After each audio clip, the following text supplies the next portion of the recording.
Amara stood outside Nkechi's apartment, her heart pounding in her chest.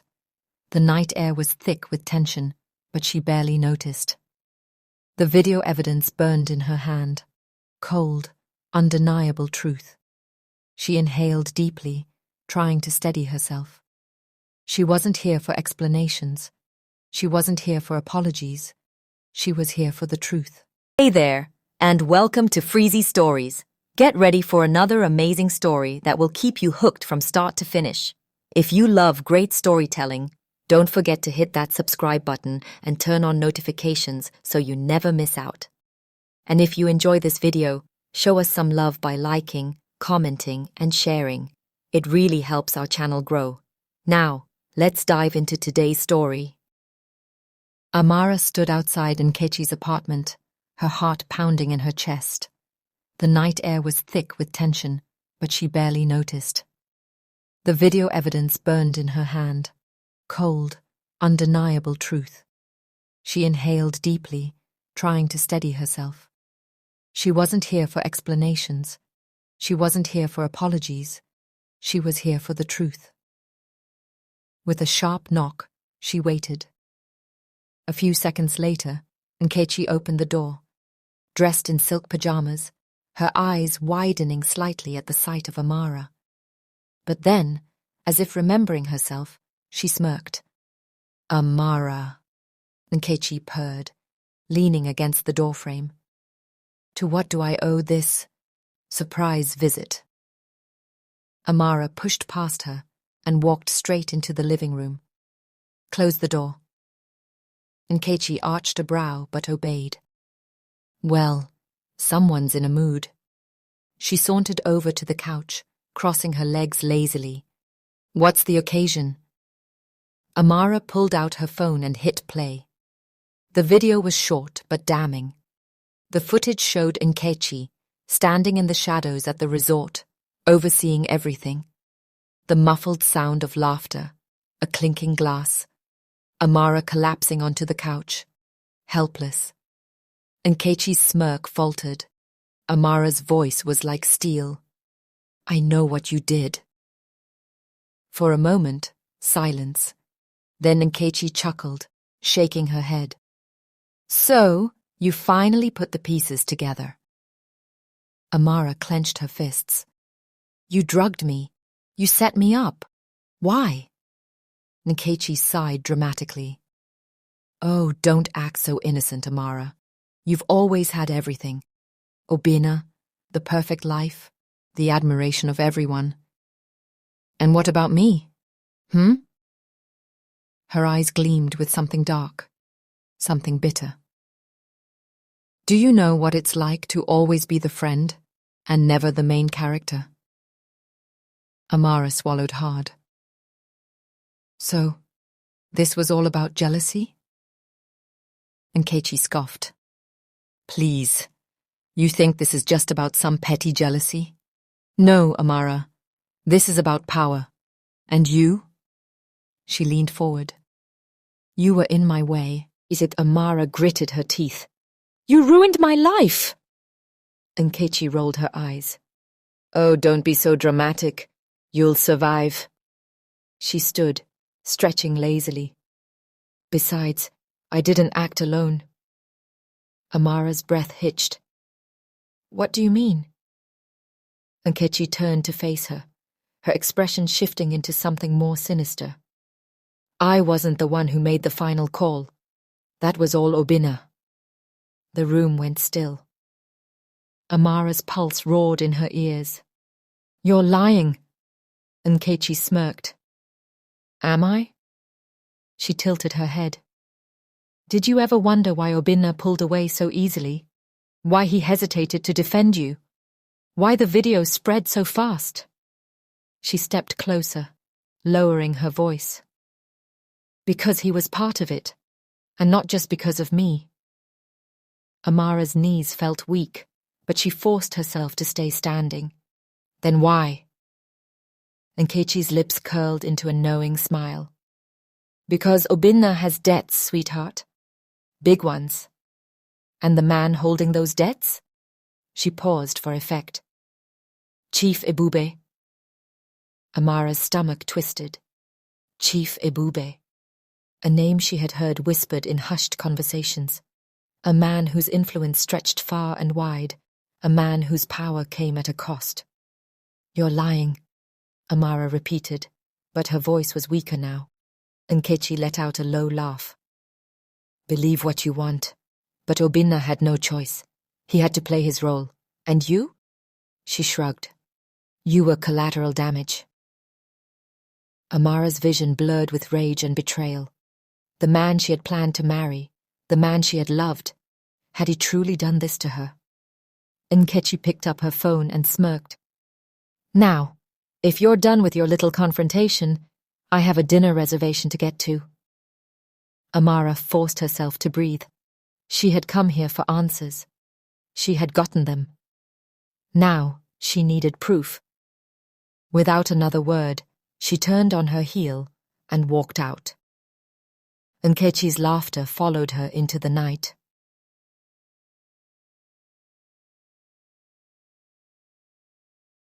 Later that night, Amara sat across from Kelechi, her hands gripping a hot cup of tea that did nothing to warm the ice in her veins. Obinna knew, she whispered. He was in on it. Kelechi frowned, watching her carefully. Are you sure? Amara nodded stiffly. Nkechi said he had debts, that Chief Ebube was controlling him. Kelechi sighed, rubbing his temples. That complicates things. Amara exhaled sharply. No, it makes things clearer. They wanted to destroy me, and they almost succeeded. Her gaze hardened. But I'm not going down without a fight. Kelechi studied her for a moment, then nodded. Then let's get you the proof you need. Amara had been a victim long enough. It was time to fight back.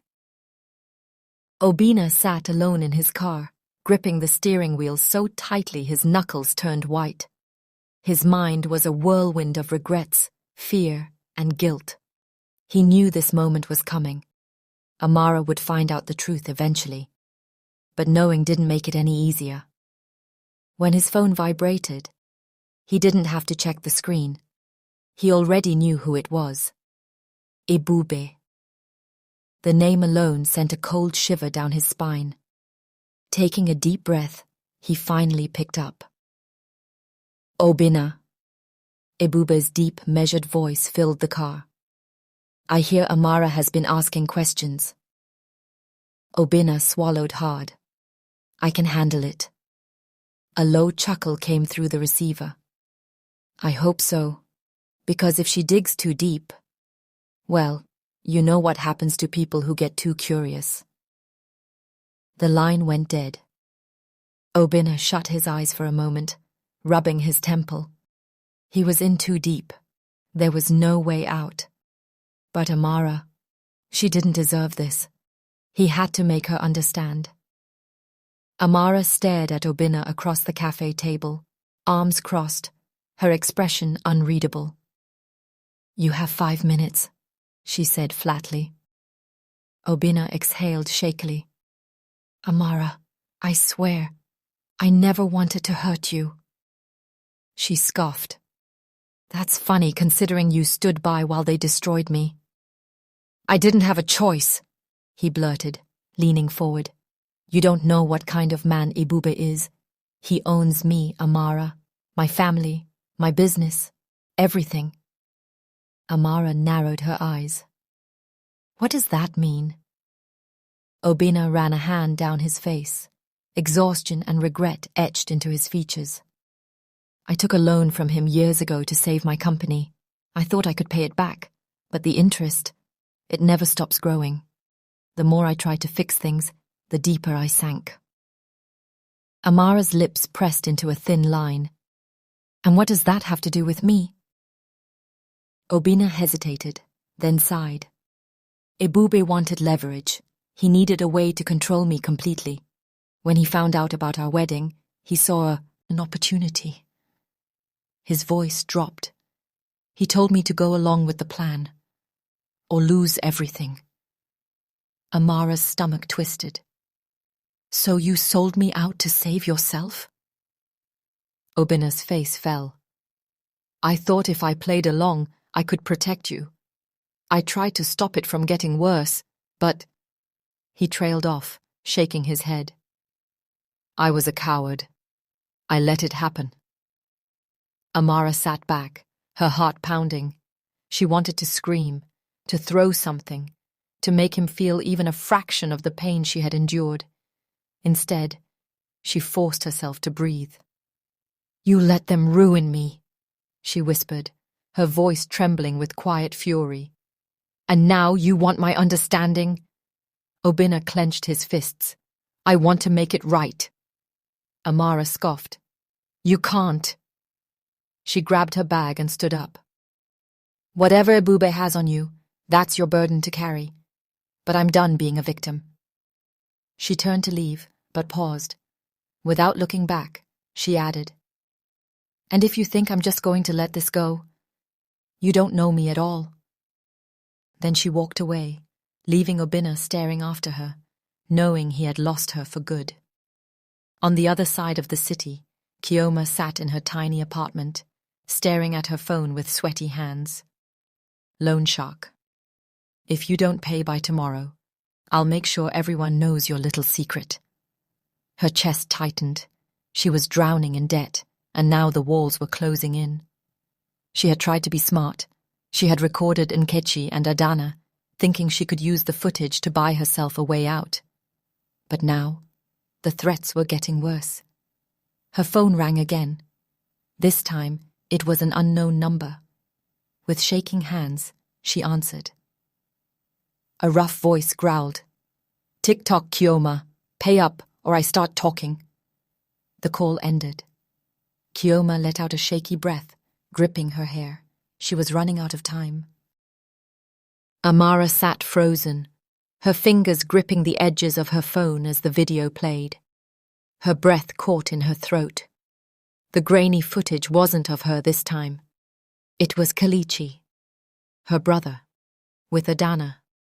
She felt her stomach turn. The video wasn't long, just enough to destroy him.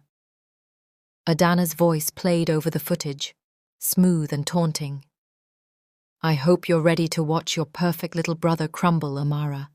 Because if you don't back off, I'll make sure this goes viral. Amara's grip tightened around her phone. Her blood boiled. First, they had tried to ruin her. Now, they were coming for Kelechi. She would not let this happen move.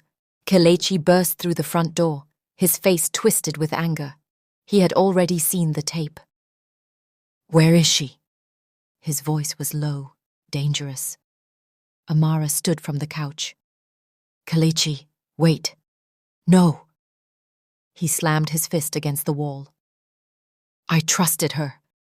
I let her get close to me and she used me as a weapon against you? His chest heaved with rage. He had always been the strong, dependable one, the brother who protected her. Now he was the target. Amara placed a hand on his arm. We'll fix this, together. Kelechi exhaled, trying to steady himself. I don't care about my reputation, Amara, but I won't let them win. I won't let them use me to break you. His eyes darkened. If Adanna wants a war, he said, voice cold, then she's about to get one. Adanna smirked as she scrolled through her messages. The video was already causing a stir, whispers, rumors, panic. She knew Amara. She knew the girl would fight back. Good, because Adanna wasn't done yet. Not even close. Chioma sat across from Chief Ebube in his dimly lit private lounge, her fingers gripping her purse so tightly her knuckles turned white. The air was thick with the scent of expensive cigars, the soft hum of jazz music playing in the background. She knew coming here was a mistake, but desperation made people do foolish things. Ebube leaned back in his leather chair, watching her with an amused smirk. Chioma, my dear, I must say, I'm surprised. You never struck me as the type to beg. Chioma swallowed her pride. I need help. His smile widened. Ah, and now you've finally admitted it. Good. Let's talk business. She took a shaky breath. I owe money. A lot. My loan shark is threatening to ruin me. Ebube tapped his fingers against his glass of whiskey. And why should I care? Her throat went dry. I'll do whatever you ask. He chuckled. That's exactly what I was hoping to hear. Chioma's heart pounded. She had expected him to demand something shady, maybe access to certain people, maybe even another setup like Amara's, but what he said next sent an icy chill down her spine. I want Amara gone. Her breath hitched. Gone? Ebube swirled his drink lazily. She's a problem, and I don't like problems. Make her disappear, and your debt disappears too. Chioma's stomach churned. You mean? Ebube raised an eyebrow. Do I need to spell it out? She felt the weight of his words pressing down on her chest. She had wanted a way out, but not like this. Not murder. But if she didn't take the deal... Her phone vibrated. Another message from the loan shark. Final warning. Your time is up. Chioma clenched her jaw. She was out of time. Think carefully, Chioma, Ebube said smoothly. You either walk out of here free from debt, or you leave here with nothing but problems. Choose wisely. She stood slowly, her mind a storm of fear and guilt. As she walked out of the lounge, her heart pounded with one terrifying thought. If she wanted to survive, Amara had to go. Amara sat at the dining table, staring at the old, yellow documents spread before her. Her mother's name was written in elegant cursive at the top of a faded letter, a love letter. Her fingers trembled as she read the words again. My dearest Ebube, you are the fire that consumes me, the secret I can never reveal. If the truth ever comes out, it will destroy everything.